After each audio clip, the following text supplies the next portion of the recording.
Señor, te damos gracias por este momento especial, importante, donde tu presencia habita en medio de la alabanza de tu pueblo. Tu promesa es que donde están dos o más reunidos en tu nombre, he aquí tú estás en medio de ellos. Señor, dice tu palabra que es hermoso habitar los hermanos juntos en armonía. Y yo me alegré con los que me decían: a la casa de Jehová iremos. Y dice tu palabra que hemos sido bautizados en un solo cuerpo, que es tu iglesia, Señor.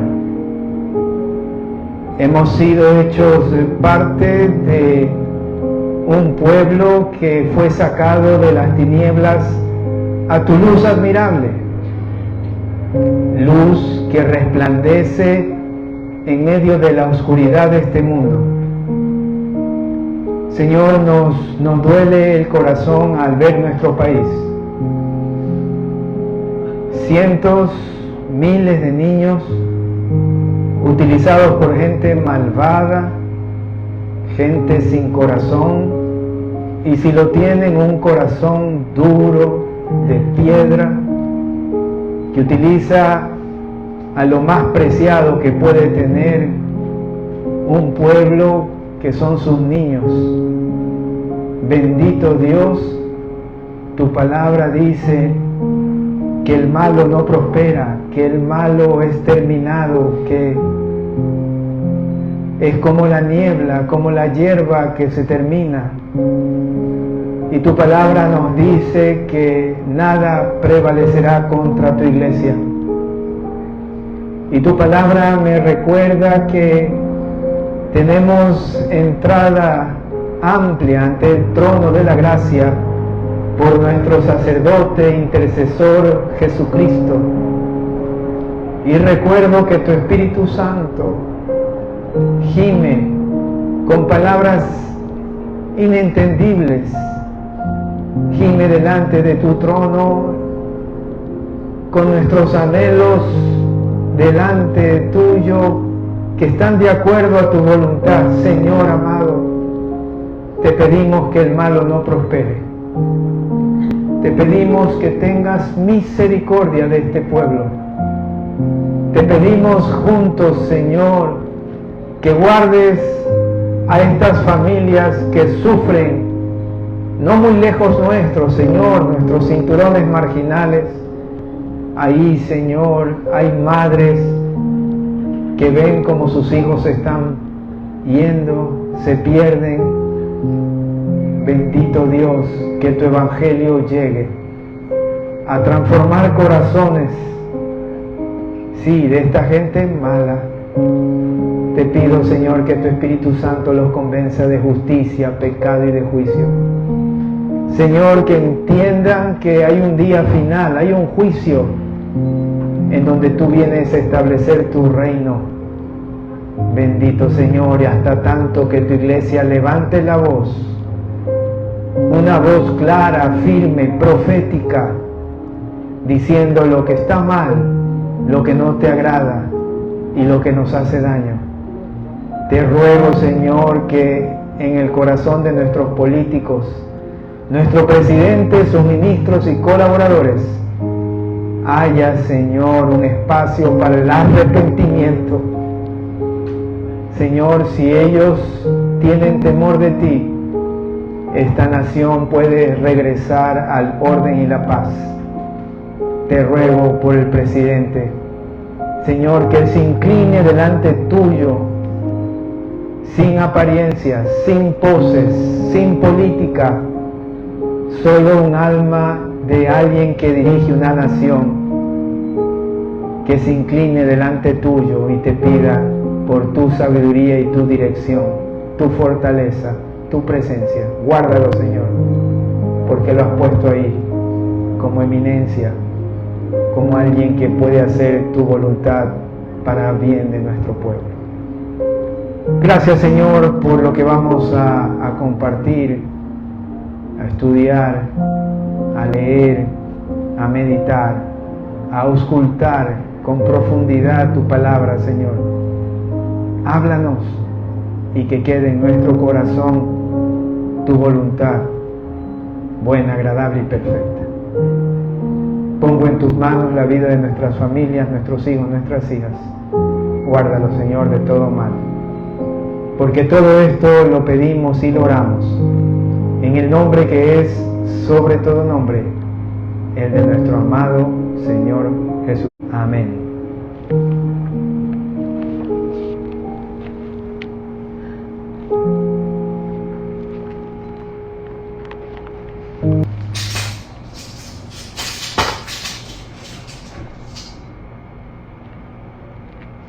Lo que ustedes acaban de escuchar es el sonido de unas monedas. Es saber que alguien estaba ofrendando en los atrios del templo. Existían unas arcas, unos recipientes que tenían la forma de un cuerno y era de un metal de tal forma que aquellos que estaban ofrendando para el templo traían no solo los diezmos de lo que habían producido, pero también traían su dinero y ellos echaban sus monedas. Sucede en atrios que tenían en el centro ya la infraestructura del templo, pero antes de aquello ellos tenían que pasar por algunos patios. Y había el patio de los gentiles a la entrada, más lejos del lugar santo, y después estaba el atrio de las mujeres. En ese atrio de las mujeres solo llegaban ellas hasta ahí. Más adelante ya entraban los judíos de pura cepa. Entonces, las damas se quedaban ahí y hasta ahí también llegaban para entregar sus diezmos, sus ofrendas. El Señor se queda impactado por lo que ve. Yo asumo que él estaba cansado y sentado viendo a esa cantidad de personas dando el dinero, y seguramente sonaba tin, tin, tin, tin, tin, tin, tin, como esas máquinas tragamonedas, ¿se acuerdan? ¿No? Esas maquinitas que habían en Salinas, me acuerdo, en el Miramar, ¿no? Algunos nos escapamos en alguna ocasión, ¿no? Pero sonaban así, tin, tin, tin, tin, ¿no? El espectáculo era ese. Venía este hombre de mucho dinero y entonces traía sus monedas, ¿no? Y las comenzaba a derramar en esos cuernos al revés de metal.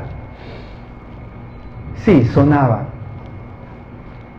Y esa es la historia o el pasaje que vamos a leer en Lucas, el capítulo 20, 21, los versículos del 1 al 4. Es en realidad corto y dice así. Lucas, el Evangelio según San Lucas, el capítulo 21, los versículos del 1 al 4. Levantando los ojos, vio a los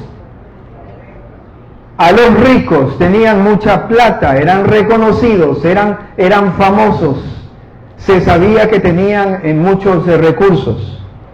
Vio a los ricos que echaban sus ofrendas en el arca de las ofrendas, en el patio, en el atrio de las mujeres, donde estaban las arcas. Y vio también, versículo 2, a una viuda. Miren el contraste que hace el doctor Lucas, observador de la realidad de ese momento. Los unos eran muy ricos y en cambio había una señora viuda que era muy pobre, una viuda muy pobre que echaba allí no riquezas, solo echó 2 blancas, $2, unos centavitos. Y vamos a ver que el Señor está buscando no cantidades, no algo cuantitativo, más bien algo cualitativo. Él está buscando algo de calidad en nuestro corazón cuando nosotros damos para Él. Porque se menciona aquí que solo echó 2 blancas, ¿no? Solo sonó tin, tin. Se acabó. No resonó más. El mundo no la iba a admirar. Y déjeme decirle que así es en el reino de los cielos. Hay muchos que aquí son admirados en la tierra, pero la pregunta que usted debe de hacerse es: mi vida, mis recursos están provocando alegría en el cielo o admiración en los lugares celestiales y en el corazón de nuestro Dios.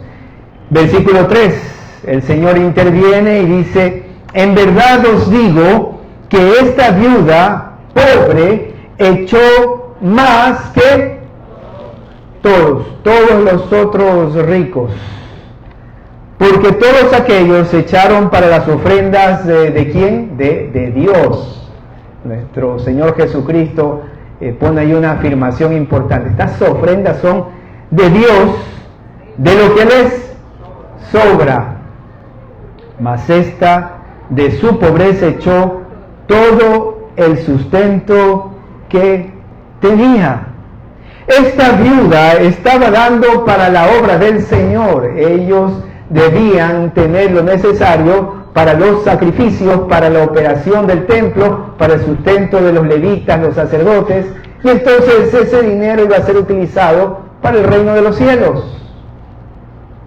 Pero hay algo importante que el Señor Jesús quería enseñar con este episodio, cuando muestra a una viuda que quería dar al Señor todo cuanto tenía para el servicio de su Dios, su Señor.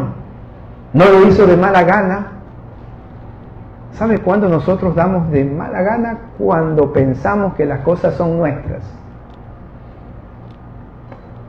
Si nosotros entendiéramos que somos únicamente administradores, nuestro corazón tendría otra forma de expresarnos cuando estamos dando. Segunda de Corintios, capítulo 9 y versículo 7. El problema de darnos o de dar nace no en la cantidad de dinero que usted pueda o no pueda tener. Las iglesias a veces no tienen lo suficiente, que no es el caso de esta, porque aquí hay hermanos muy obedientes, dan sus diezmos, sus ofrendas, y el Señor bendice esta obra por su gracia y su misericordia. Pero en otros lugares hay dificultades. Miren lo que dice 2 de Corintios, el capítulo 9 y el versículo 7. El problema no es la cantidad de dinero que hay en una iglesia. El problema son los corazones de aquellos que asisten a esa iglesia. Miren lo que menciona aquí. Cada uno de como propuso en su corazón, dice, no con tristeza, ni por necesidad, no por congraciarme, no por mostrar como estaban mostrando los ricos de la época de Jesús. Lo que menciona el apóstol Pablo es que mi corazón, un corazón agradecido, da. Y no solo da dinero, da su recurso de tiempo. Si usted agradece al Señor, entonces le sirve. Y a mí me encanta algo de mi Señor y vuestro Señor, es que cuando uno se entrega por completo y le da sus recursos económicos, sus recursos de tiempo, sus recursos de su fortaleza, de la juventud, ¿no? Entonces el Señor honra, el Señor bendice, el Señor suple, el Señor trae bendición al lugar donde está ese hombre que es generoso con sus recursos.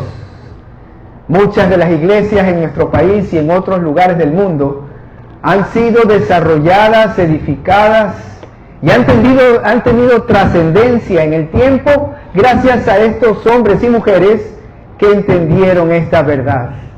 Comienza en el corazón mi generosidad para la obra de nuestro Dios y mi generosidad con los demás. La iglesia está en este mundo para ser generosa. para que el necesitado pueda acudir y pueda tener una respuesta a su necesidad. Segunda de Corintios capítulo 8 y el versículo 12. Segunda de los Corintios capítulo 8 y el versículo 12. Porque si primero hay la voluntad dispuesta, yo me dispongo, así como Daniel dispuso en su corazón no contaminarse con la comida del rey. Hay un trabajo conjunto entre lo que Dios pone en mi corazón, porque Él me lo recuerda. Nelson, hay que dar la ofrenda. María, tienes que ser generoso con tu tiempo para los demás. Lo que Él pone en su corazón a través de la palabra, más bienaventurado es dar que recibir, y después yo doy otro paso, o doy un paso en conjunto, y digo, bueno, vamos a dar. El Señor me lo va a recordar, pero yo tengo que hacer algo. En toda situación hay una intervención de Dios y una intervención suya. No espere que Dios lo lleve siempre de la mano. Él lo va a acompañar y lo va a ayudar, porque es el Paracletos, ese es el Espíritu Santo de Dios. Pero yo tengo que hacer algo. Yo decido perdonar, yo decido ayudar, yo decido poner en mi agenda el servicio a mi Dios. Y Él multiplica mi tiempo, por más ocupado que usted o yo nos encontremos. Algo usted también debe de hacer. Y empieza en el corazón. Por eso dice en 2 Corintios 8:12, porque si primero hay la voluntad dispuesta, será acepta según lo que uno tiene y no según lo que no tiene. Yo me río a veces porque hay hermanos que dicen, bueno, pastor, si y tratan de hacer negocios con Dios, ¿no? Y ahí ya me entristezco, en cambio, ¿no? Dice, bueno, es que si hago este negocio y si me va bien, entonces yo le doy al Señor. No, así no es. No es si me da el Señor, no. Usted le da así, no tenga. Usted no le dice al Señor, si tengo tiempo, entonces yo voy a ser parte de un ministerio. No es si usted tiene tiempo. Él es el Dios del tiempo. Y si usted le da su vida, su tiempo le pertenece. Y usted le dice, Señor amado, voy a hacer este sacrificio para servirte con todo lo que tengo, mis recursos, mi tiempo sí que es escaso. Oiga, yo he visto hermanos tan ocupados, van aterrizando en su avión, no sé dónde, nomás llegan y ya me dice, pastor, estoy listo para ir a servir en la vigilia. Venga hermano, yo le tengo el café y el sanduchito si quiere. Venga a servir a su Señor, qué lindo, va aterrizando, pastor, ya llego, espérenme un ratito que estoy dejando todo listo y ahí estoy para servir a mi Señor. Primero comienza en el corazón. Primera a Timoteo, al pastor Timoteo. El pastor Timoteo tenía que hablar a veces fuerte porque habían hermanos que pensaban tener relevancia por su dinero. El dinero es solo un medio para subsistir, es un medio también para ayudar, es un medio también para darle gloria al Señor. Sí, ¿cómo le da gloria a Dios usted con su dinero? Miren lo que dice aquí. Estamos todos primera a Timoteo, capítulo 6, versículo 17, hablándole a este pastor que no le sugiere, le ordena, le dice. Si fuera yo, Timoteo, me dijera, Nelson, dile a los hermanos de la iglesia Alianza Ciudad Celeste, mándales y ordénales. Estamos contextualizando la palabra y yo solo hago aquello. Dice, a los ricos de este mundo, es decir, hay algunos que tienen buenos ingresos, tienen una comodidad económica, a los ricos de este siglo. ¿Qué es este siglo? sencillamente de ese tiempo, de ese lugar, de ese contexto, y nos habla a nosotros, a los que tienen dinero allá en Ciudad Celeste. Ok. Manda que no sean altivos. La palabra altivo tiene que ver con el orgulloso que expresa ese orgullo. Hay algunos orgullosos que no dicen nada o no hacen nada, solo es allá dentro ahí que son orgullosos. Pero el altivo es ese que sí ve de una manera particular al resto, con menor valor que el que piensa que él tiene. Y la palabra dice que ninguno tenga mayor valor de que el que Dios tiene de esa persona. Entonces, dile a los ricos que no sean altivos, ni pongan la esperanza en las riquezas. Y eso usted y yo debemos de enseñar a nuestros hijos. Debemos de enseñarles que Dios hace milagros, que Dios provee. A pesar que tengamos el dinero o la capacidad económica, hay que enseñarle a nuestros hijos que Él ha...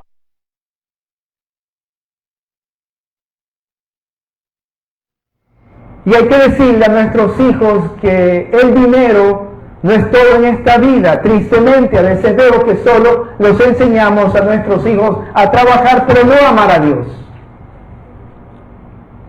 Sería muy triste que prosperaran económicamente y su alma no prosperara. Por eso lo que está diciendo aquí es, enséñales que no pongan la esperanza en las riquezas. Enséñale a sus hijos a trabajar, a producir, pero por sobre todo a amar a Dios.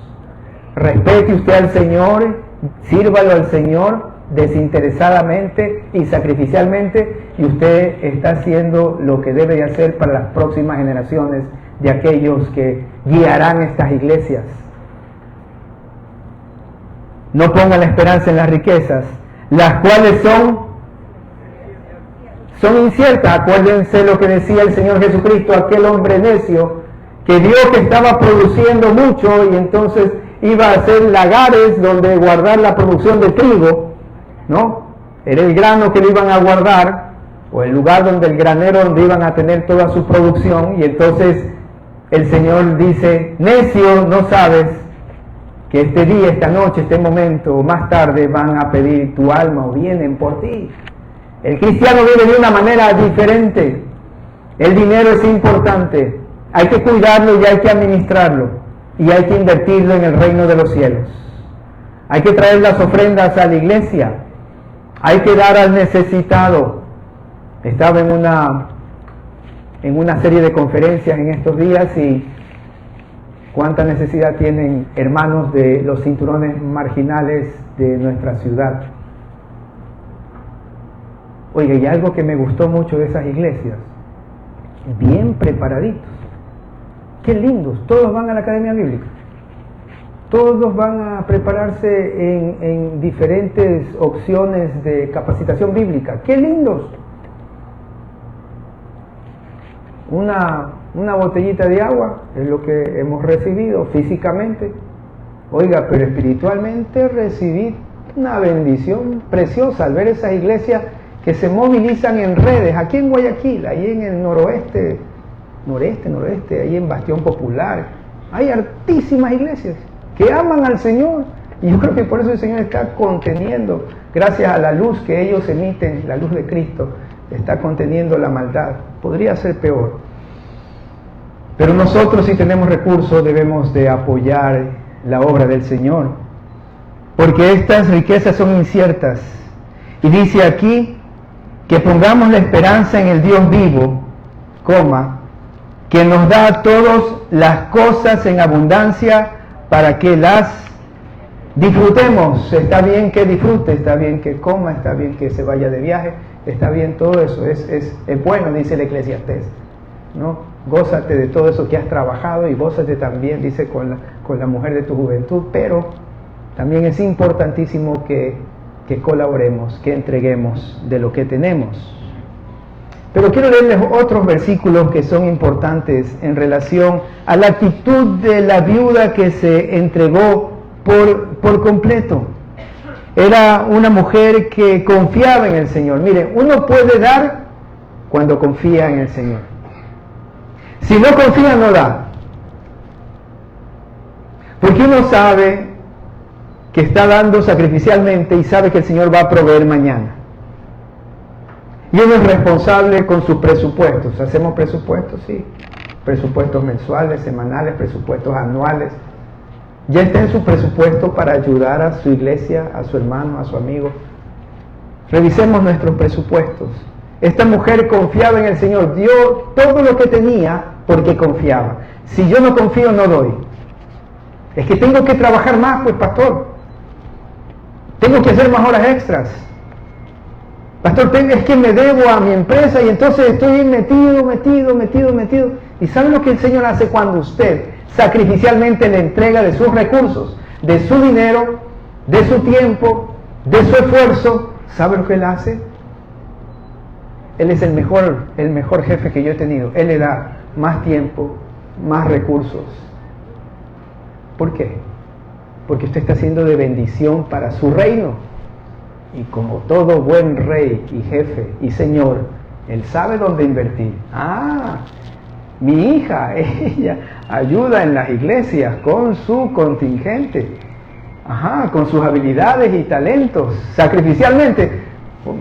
Yo digo, no, ha de mandar unos 10 ángeles más, miren, cuídenme ese, ¿no? Cuídenme ese siervo, cuídenme esa sierva. El cielo se ha de mover de manera diferente para aquellos que entendemos que nuestros recursos no nos pertenecen, son de Él. Y el Señor bendice ricamente. Y nuestros hijos florecen. Y a veces gastamos más tiempo. Señor, tengo que trabajar 20 horas diarias porque estoy pensando en mis hijos. ¿Por qué no hacemos al revés? Le damos el tiempo a Él y le decimos, Señor, hazte cargo de mis hijos. ¿Por qué no le decimos así, tú que le has dado o le diste a la viuda de Sarepta? ¿Se acuerdan de la viuda de Sarepta que le alimentó al profeta? No tenía nada esa viuda. Y Dios le manda a alimentar a un profeta. Y los profetas y los pastores comemos. A veces los hermanos vienen y dicen, pastor, ¿no quiere ir a comer algo? Ay, le digo, hermano o hermana. Le dice a esa viuda, dale todo lo que tienes de aceite y de harina, pero alimenta a ese siervo. Y el Señor le provee para que reparta. El problema no es la cantidad de dinero que usted tenga, o de recursos o de tiempo que usted tenga. El problema es la calidad y el corazón que usted tiene para darle al Señor y a los demás.